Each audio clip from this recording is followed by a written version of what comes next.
Hello everyone. सबसे पहले सभी साथियों को मेरी तरफ से अपनी पूरी टीम को दीपावली की हार्दिक शुभकामनाएं। मैं दुआ प्रार्थना करता हूं कि इस दीपावली के अवसर पर आपकी सारी मनोकामनाएं पूरी हो और भगवान आपकी सारी इच्छाएं जल्दी से आपकी पूरी कर दे। मित्रों, आपने जो मेरे YouTube चैनल को प्यार दिया है हमेशा ही देते रहें। मित्रों, वीडियो को लाइक कर दें और चैनल को सब्सक्राइब कर दिया करो। मित्रों, हमने आरपीएससी सेकंड ग्रेड शिक्षक भर्ती का प्रथम प्रश्न पत्र के लिए मॉडल पेपर पर अध्ययन की शुरुआत कर चुके हैं। इससे जो पहली क्लास हुई थी उसमें हम सेकंड ग्रेड शिक्षक भर्ती के सेकंड मॉडल पेपर के 50 क्वेश्चन हल कर चुके हैं।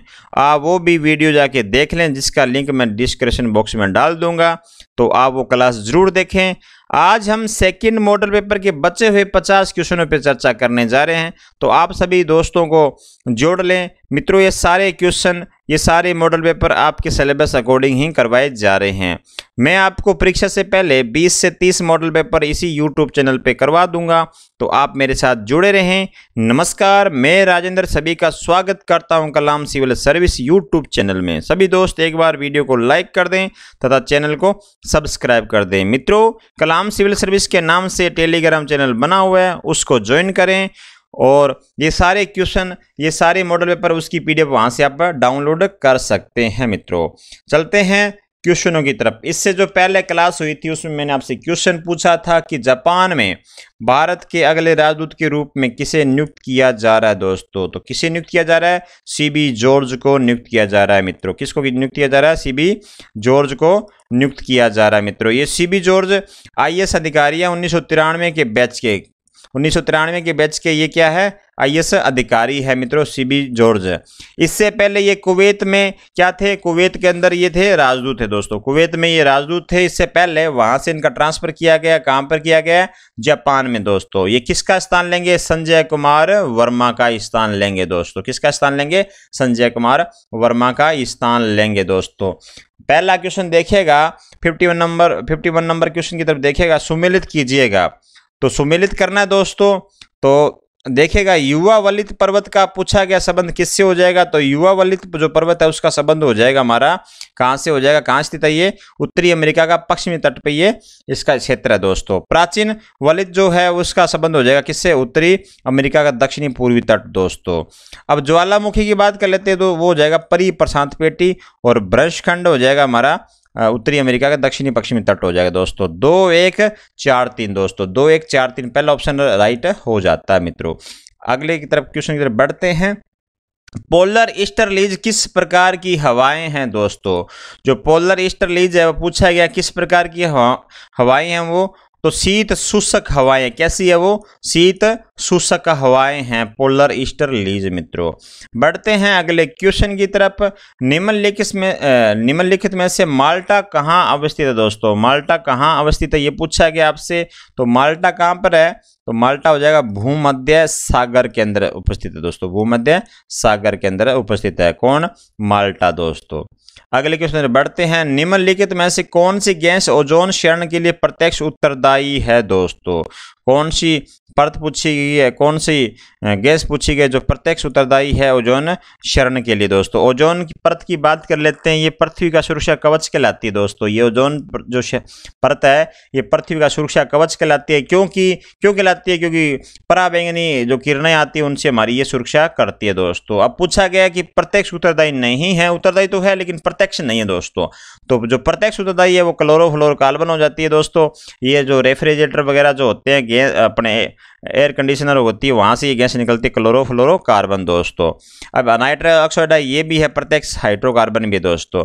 तो इसमें प्रत्यक्ष उत्तरदायी नहीं पूछा गया, तो ये हो जाएगा हमारा कार्बन डाइऑक्साइड। इसका राइट आंसर हो जाएगा दोस्तों। क्या हो जाएगा? Carbon dioxide. मित्रों, बढ़ते हैं अगले क्वेश्चन की तरफ। निम्न में से किस देश में से यूफ्रेटस व टिग्रिस नदियां बहती है दोस्तों? तो ये नदियां कौन से देश में बहती है? ये हो जाएगा आपका इराक हो जाएगा दोस्तों। कौन से देश में ये नदियां? इराक में ये नदियां बहती है। मित्रों, बढ़ते हैं अगले क्वेश्चन की तरफ। क्योटो संधि के प्रावधान के अनुसार ग्रीन हाउस गैस का उत्सर्जन 1990 के स्तर से कितने प्रतिशत कम करने का प्रावधान है दोस्तों? कितने प्रतिशत कम करने का प्रावधान है मित्रों? तो 5.2% कम करने का प्रावधान है मित्रों। अब अगला क्वेश्चन देखिएगा, निम्नलिखित में से किसे विश्व की छत कहा जाता है दोस्तों? किसे विश्व की छत कहा जाता है? तो पामीर के पठार को विश्व की क्या कहा जाता है? छत कहा जाता है। जिसकी रचना किसकी वजह से होती है दोस्तों? हिमालय, काराकोरम और कुल्लू की जो पहाड़ियां है ना, वहां से इसकी उत्पत्ति होती है। देखिएगा, सबसे विश्व में सबसे ऊंचे पहाड़ों में से एक है ये, इसलिए इसे विश्व की छत कहा जाता है मित्रों। वर्तमान विश्व में कौन सा प्रदेश ऋणात्मक जनसंख्या वृद्धि दर्शाता है दोस्तों? तो ऋणात्मक वृद्धि दर दर्शा रहा है कौन सा देश हो जाएगा? हमारा हो जाएगा पूर्वी यूरोप हो जाएगा दोस्तों। क्या हो जाएगा? पूर्वी यूरोप हो जाएगा, जो हमारा क्या दर्शा रहा है दोस्तों? ऋणात्मक जनसंख्या वृद्धि दर दर्शा रहा है दोस्तों। संयुक्त राष्ट्र के अनुमान से ये क्या हो रहा है? 2050 तक है ना, विश्व जनसंख्या में यूरोप का योगदान घटकर 7% रह जाएगा दोस्तों। ये भी थोड़ा सा इंपॉर्टेंट तथ्य है, तो थोड़ा देख लीजिएगा। 2050 में 7% रह जाएगा दोस्तों। सबसे बड़ा प्रायद्वीपीय नदी तंत्र है दोस्तों। सबसे बड़ा पूछा गया प्रायद्वीपीय नदी तंत्र कौन सा है? तो कौन सा हो जाएगा हमारा? तो हो जाएगा गोदावरी हो जाएगा दोस्तों। कौन सा हो जाएगा आपका आंसर? है गोदावरी हो जाता है। कौन सा सबसे बड़ा प्रायद्वीपीय नदी तंत्र है? गोदावरी दोस्तों। तो गोदावरी की बात कर लेते हैं, जिसे दक्षिण की गंगा भी कहते हैं और वरद गंगा भी कहते हैं दोस्तों। क्या कहते हैं? वरद गंगा भी कहते हैं। नासिक से निकलती है महाराष्ट्र के, और ये बंगाली खाड़ी में पानी गिरा देती है मित्रों। इसकी सहायक नदियां सुनी होगी, पेन गंगा, वेन गंगा है ना, तो इंद्रावती, ये सारी इसकी सहायक नदियां हैं मित्रों। किसकी है ये? गोदावरी की सारी सहायक नदियां हैं मित्रों। कम्युनिस्ट पार्टी ऑफ इंडिया की स्थापना कब हुई थी दोस्तों? कम्युनिस्ट पार्टी की पूछा गया स्थापना कब हुई थी मित्रों? तो ये कब होती है? 1900 कब होती है? 1925 में होती है दोस्तों। कब होती है? 1925 में कम्युनिस्ट पार्टी ऑफ इंडिया मित्रों। याद कर लीजिएगा, इंपॉर्टेंट क्वेश्चन है, सारी पार्टियों से संबंधित लेकर आए हूं सारे क्वेश्चन। वीडियो को लाइक कर दें, चैनल को सब्सक्राइब कर दें। निम्न में से किस नदी को दक्षिण की गंगा के नाम से जाना जाता है दोस्तों? तो किस नदी को दक्षिण की गंगा के नाम से जाना जाता है दोस्तों?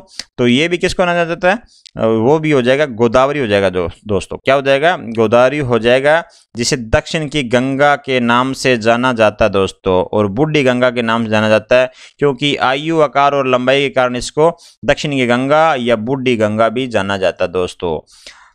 जबकि कावेरी जो नदी है ना, वो दक्षिणी भारत की गंगा है दोस्तों। कावेरी नदी याद रखिएगा, जो कावेरी नदी है वो दक्षिण भारत की गंगा है, और ये दक्षिण की गंगा है मित्रों। दोनों शब्दों में थोड़ा सा देख लीजिएगा।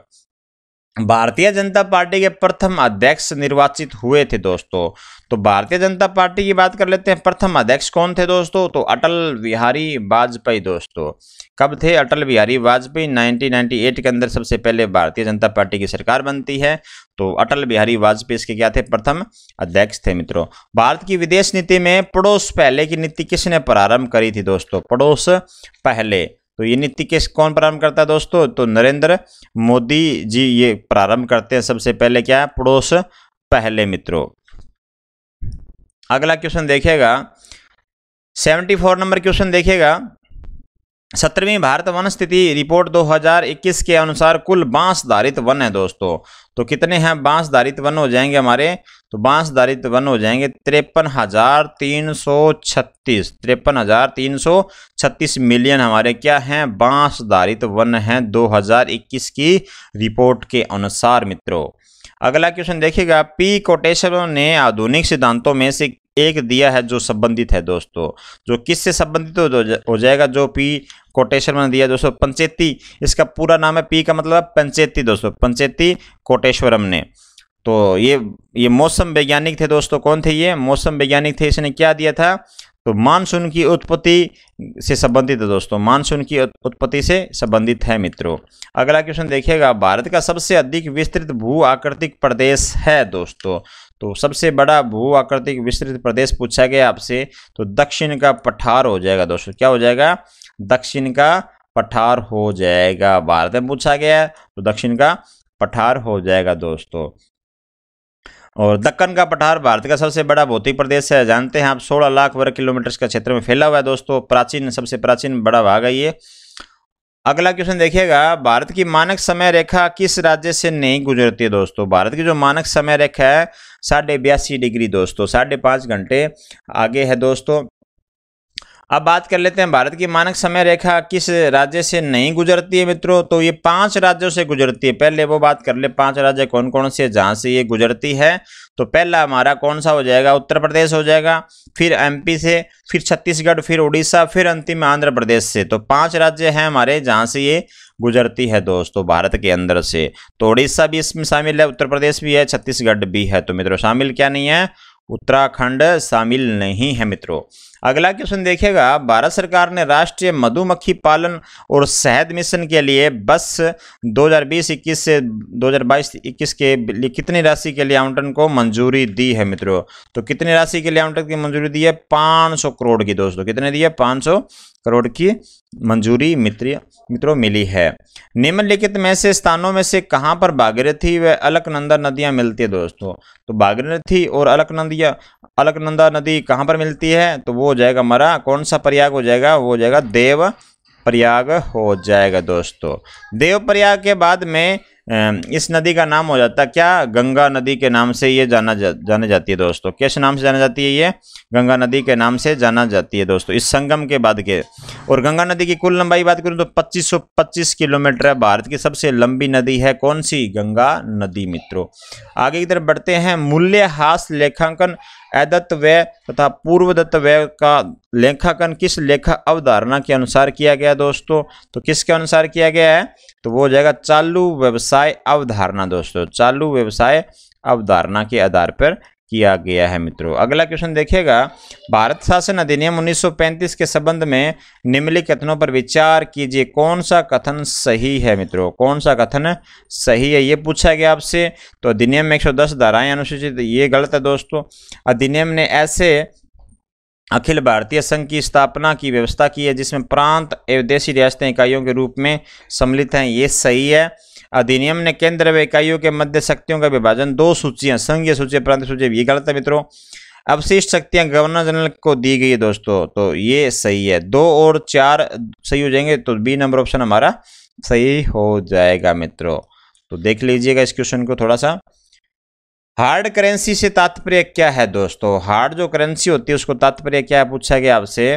तो हार्ड जो करेंसी उसका तात्पर्य होता है कि वह मुद्रा जिसकी आपूर्ति मांग की अपेक्षा कम है दोस्तों। क्या है उसकी जो जिसकी आपूर्ति क्या होती है, मांग की अपेक्षा क्या होती है, कम होती है, उसे क्या बोलते हैं, हार्ड करेंसी के नाम से पुकारते हैं मित्रों। याद कर लीजिएगा, ये क्वेश्चन भी इंपॉर्टेंट है मित्रों। निम्नलिखित में से कौन सा लोहा इस्पात उद्योग हिंदुस्तान स्टील लिमिटेड से शासित नहीं है दोस्तों। तो कौन सा शासित नहीं है, दुर्गापुर तो है दोस्तों हिंदुस्तान लिंक लिमिटेड से, ये हो जाएगा हमारा। ये भी राउरकेला वाला हो जाएगा, भिलाई वाला भी हो जाएगा दोस्तों। तो कौन सा शामिल नहीं है, कुल्टी वाला शामिल नहीं है। ये पश्चिम बंगाल में स्थित है दोस्तों, तो ये शामिल नहीं है, हिंदुस्तान स्टील लिमिटेड से शासित नहीं है मित्रों, इसके अंदर ये शामिल नहीं आता दोस्तों। मिश्रित कृषि में सम्मिलित है दोस्तों। तो मिश्रित कृषि में सम्मिलित क्या है, देख लीजिएगा ऑप्शन के, थोड़े ऑप्शन की तरफ चलते हैं। विभिन्न फसलों को योजनाबद्ध तरीके से उगाना, रबी और खरीफ फसलों को एक साथ उगाना, तो मिश्रित कृषि तो नहीं कहलाती है। कई तरह की फसलें उगाना तथा साथ में पशुपालन भी करना दोस्तों, ये इसका आंसर है। फसलें करना है, उसके फसलें उगाने के साथ साथ में क्या वक्त बच जाता है, टाइम हमारा बच जाता है, तो उस टाइम को क्या करना, यूटिलाइज करना दोस्तों। तो पशुपालन कर लेना जिससे हमारी उसकी आय और बढ़ सकती है दोस्तों। तो ये हो जाती है हमारी कौन सी कृषि हो जाती है, मिश्रित कृषि हो जाती है दोस्तों। 75 नंबर क्वेश्चन देखिएगा, भारत के संविधान के अनुच्छेद 75 के अनुसार प्रधानमंत्री होंगे दोस्तों। प्रधानमंत्री क्या होंगे, प्रधानमंत्री होते हैं दोस्तों, क्या होते हैं, नियुक्त होते हैं। क्या होते हैं दोस्तों, नियुक्त होते हैं। 75 नंबर जो अनुच्छेद है भारत के संविधान के अंदर, उसमें लिखा हुआ है कि प्रधानमंत्री की नियुक्ति राष्ट्रपति करेगा। इसमें लिखा हुआ है कि प्रधानमंत्री नियुक्ति राष्ट्रपति करेगा तथा अन्य मंत्री नियुक्ति कौन करता है, राष्ट्रपति प्रधानमंत्री की सलाह पे करता है। ये 75 जो अनुच्छेद है ये थोड़ा सा इंपॉर्टेंट है, हर बार एग्जाम में पूछा भी जाता है, तो आप इसको थोड़ा सा अच्छे से देख के जाना एग्जाम से पहले मित्रों। भारतीय संविधान के अनुसार राष्ट्रपति का निर्वाचन एक निर्वाचन गण के सदस्यों द्वारा किया जाएगा। इस निर्वाचन में शामिल होते हैं मित्रों, इस निर्वाचन में शामिल कौन कौन होते हैं, तो संसद के दोनों सदनों के निर्वाचित सदस्य एवं राज्य विधानसभा के निर्वाचित सदस्य। दोस्तों बी नंबर इसका आंसर है, राइट हो जाता है। तो ये शामिल होते हैं, किसके अंदर शामिल होते हैं, राष्ट्रपति के निर्वाचन के अंदर ये शामिल होते हैं। संसद के दोनों सदनों के निर्वाचित सदस्य एवं राज्य विधानसभा के निर्वाचित सदस्य ये शामिल होते हैं मित्रों। अगला क्वेश्चन देखिएगा, डॉक्टर भीमराव अंबेडकर को 29 अगस्त 1947 दोस्तों को पदभार सौंपा गया था दोस्तों। किसका पदभार सौंपा गया था उनको? तो वो सौंपा गया था संविधान प्रारूप समिति का अध्यक्ष दोस्तों। इसकी स्थापना कब होती है? 29 अगस्त 1947 को होती है, जिसका अध्यक्ष किसको बनाया जाता है? डॉक्टर भीमराव अंबेडकर को बनाया जाता है मित्रों। क्वेश्चन इंपॉर्टेंट है, थोड़ा सा देख लीजिएगा। डॉक्टर अंबेडकर ने कौन से मूल अधिकारों को संविधान की आत्मा कहा है दोस्तों? संविधान की आत्मा किसको, कौन से अधिकारों को कहा है? वो कहा गया है संविधान उपचारों का अधिकार।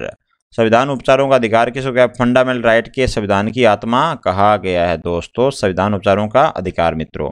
किसने राज्य नीति के निर्देशक सिद्धांतों को भारत में सामाजिक आर्थिक लोकतंत्र का घोषणा पत्र कहा है मित्रों? तो किसने कहा था ये बात? ये कही थी डॉक्टर भीमराव अंबेडकर ने कही थी दोस्तों। किसने कही थी ये बात? भीमराव अंबेडकर ने कही थी दोस्तों। भीमराव अंबेडकर ने राज्य के नीति सिद्धांतों को भारत में सामाजिक व आर्थिक लोकतंत्र का घोषणा पत्र कहा, और राज्य के नीति निर्देश जो सिद्धांत है वो भाग 4 में है दोस्तों। 36 से लेके 51 तक ये नीति निर्देश तत्व है दोस्तों। 36 से लेके 51 तक दोस्तों याद कर लीजिएगा। भाग 4 के अंदर क्या है? नीति निर्देश तत्व हमारे हैं मित्रों। बी आर अम्बेडकर इसका राइट आंसर हो जाएगा।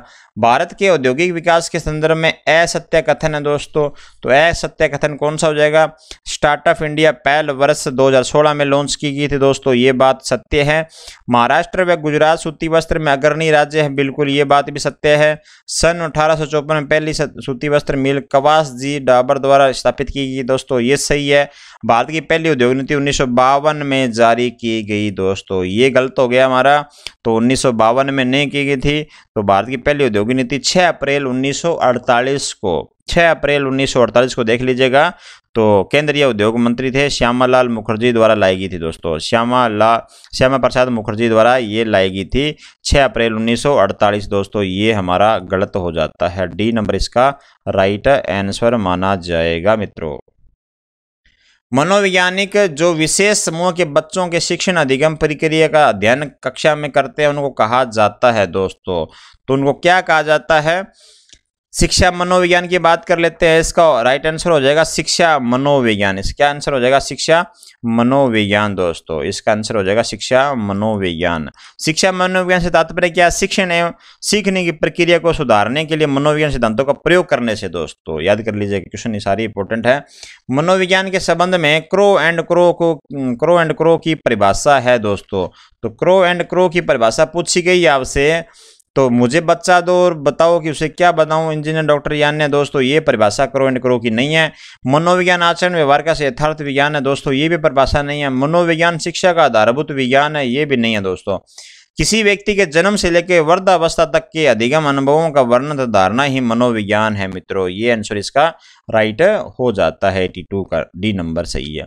बाल केंद्रित शिक्षा किसकी देन है दोस्तों? तो बाल केंद्रित शिक्षा किसकी देन है मित्रों? ये हो जाएगी शिक्षा मनोविज्ञान की देन है दोस्तों। शिक्षा मनोविज्ञान की क्या देन है? बाल केंद्रित शिक्षा है दोस्तों। इसमें क्या है? शिक्षा मनोविज्ञान में केंद्र में किसको रखा जाता है? बालक या विद्यार्थी होता है दोस्तों। केंद्र में किसको रखे अध्ययन करते हैं? बालक या विद्यार्थी को केंद्र में रखे इसका अध्ययन करते हैं दोस्तों। व्यवहार में सिर्फ उसी परिवर्तन को सीखना कहा जाता है जो क्या हो दोस्तों? जो अच्छा हो तथा बुरा हो, दोनों प्रकार का होना चाहिए, उसे सीखने का कहा जाता है दोस्तों। अच्छा तथा बुरा दोनों। तो इसका राइट आंसर हो जाएगा सी नंबर आंसर हो जाएगा। द बिहेवियर ऑफ ऑर्गेनिज्म नामक पुस्तक किसने लिखी थी दोस्तों? तो किसने लिखी थी ये पुस्तक है? ये पुस्तक दोस्तों 1938 में प्रकाशित हुई थी दोस्तों। कब हुई थी ये? 1938 में ये पुस्तक प्रकाशित होती है मित्रों। तो देख लीजिएगा 1938 में प्रकाशित होती है। कैसी पुस्तक किसने लिखी थी? ये लिखी थी स्किनर ने दोस्तों। किसने लिखी थी? स्किनर ने ये पुस्तक लिखी थी मित्रों। स्किनर ने क्या सिद्धांत दिया था? क्रिया प्रसूत अनुबंधन का सिद्धांत दिया था मित्रों। याद कर लीजिएगा स्किनर का क्रिया प्रसूत अनुबंधन का सिद्धांत दोस्तों। ये पुस्तक कब छपी थी? 1938 में प्रकाशित हुई थी मित्रों। इस स्किनर दोस्तों, स्किनर द्वारा प्रतिपादित, स्किनर कर लीजिएगा दोस्तों, थोड़ा इसको ना, इसको सही कर लीजिएगा, स्किनर हो जाएगा दोस्तों। ये स्किनर द्वारा प्रतिपादित अनुबंधन को क्या कहा जाता है दोस्तों? तो क्या कहा जाता है इनको? टाइप आर अनुबंधन कहा जाता है दोस्तों। क्या कहा जाता है? टाइप आर दोस्तों। जो स्किनर का जो क्रिया प्रसूत अनुबंधन है ना, उसको टाइप आर कहा जाता है दोस्तों। क्या कहते हैं उसको? टाइप आर अनुबंधन कहा जाता है दोस्तों। तो बुद्धि का कौन सा प्रकार यांत्रिक बुद्धि कहलाता है दोस्तों? तो बुद्धि का प्रकार पूछा गया, कौन सा यांत्रिक बुद्धि कहलाता है दोस्तों? तो कौन सा कहलाता है? मूर्त बुद्धि कहलाता है दोस्तों। कौन सा कहलाता है? मूर्त बुद्धि कहलाता है दोस्तों। वस्तुओं को समझने और अनुरूप क्रिया करने में मूर्त बुद्धि का उपयोग किया जाता है मित्रों, याद कर लीजिएगा। जिसे यांत्रिक बुद्धि भी कहते हैं दोस्तों। क्या कहते हैं? जिसे यांत्रिक बुद्धि कहते हैं। तो ये मूर्त बुद्धि इसका आंसर हो जाएगा। अगला क्वेश्चन देखिएगा, स्टैनफोर्ड बिने स्केल में कुल कितने प्रश्नावली बनाई गई है दोस्तों? तो कुल कितनी प्रश्नावली बनाई गई है? 90 प्रश्नावली बनाई गई है दोस्तों। कितनी प्रश्नावली बनाई गई है? 90 प्रश्नावली बनाई गई है मित्रों। अगला क्वेश्चन देखिएगा, सेलोवी तथा मेयर ने सवैंगिक बुद्धि के कितने तत्व बताए हैं दोस्तों? तो कितने तत्व बताए हैं? 5 बताए हैं दोस्तों। कितने तत्व बताए हैं? 5 बताए हैं। किसने? सेलोवी तथा मेयर ने सवैंगिक बुद्धि के कितने तत्व बताए? 5 बताए हैं। वो कौन कौन से देख लो। अपने आप को अभिप्रेरित करना पहला है दोस्तों। पहला ये बुद्धि के तत्व है, अपने आप को अभिप्रेरित करना। दूसरा, अपने स्वयंगों की पहचान करना दोस्तों। अपने क्या करना है? स्वयंगों की पहचान करना, अपने स्वयंगों का प्रबंधन करना और दूसरे के स्वयंगों की पहचान करना। और लास्ट हो जाएगा अंतर व्यक्तित्व संबंधों को ठीक से संचालित करना मित्रों। ये 5 स्वयंगिक बुद्धि के तत्व बताए हैं। बुद्धि का त्रितंत्र सिद्धांत किसने दिया दोस्तों? तो बुद्धि का जो त्रितंत्र जो सिद्धांत है वो दिया था स्टर्नबर्ग ने दोस्तों। किसने दिया था? स्टर्नबर्ग ने दिया था दोस्तों। ये क्वेश्चन भी आपके इंपॉर्टेंट बन जाता है दोस्तों। अगला देखिएगा, व्यक्तित्व शब्द का अंग्रेजी रूपांतरण पर्सनैलिटी है दोस्तों। ये किससे बना हुआ है? पर्सनैलिटी ये बना हुआ है दोस्तों। किससे बना हुआ है? ये बना है पर्सोना से दोस्तों। किससे बना हुआ है? पर्सोना से ये बना हुआ है। तो ये क्वेश्चन भी इंपॉर्टेंट लगा लीजिएगा दोस्तों। व्यक्ति के जो पर्सनैलिटी होती है किससे बना होता है? ये पर्सोना शब्द से बना होता है मित्रों।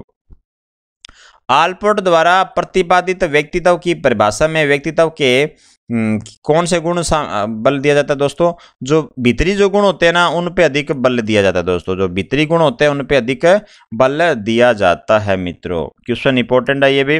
अगला देखिएगा, राष्ट्रपिता महात्मा गांधी के व्यक्तित्वशील गुणों में शांति एवं अहिंसा का शील गुण प्रधान था। उसके इस गुण को कहा जाएगा दोस्तों। क्या कहा जाएगा उसको?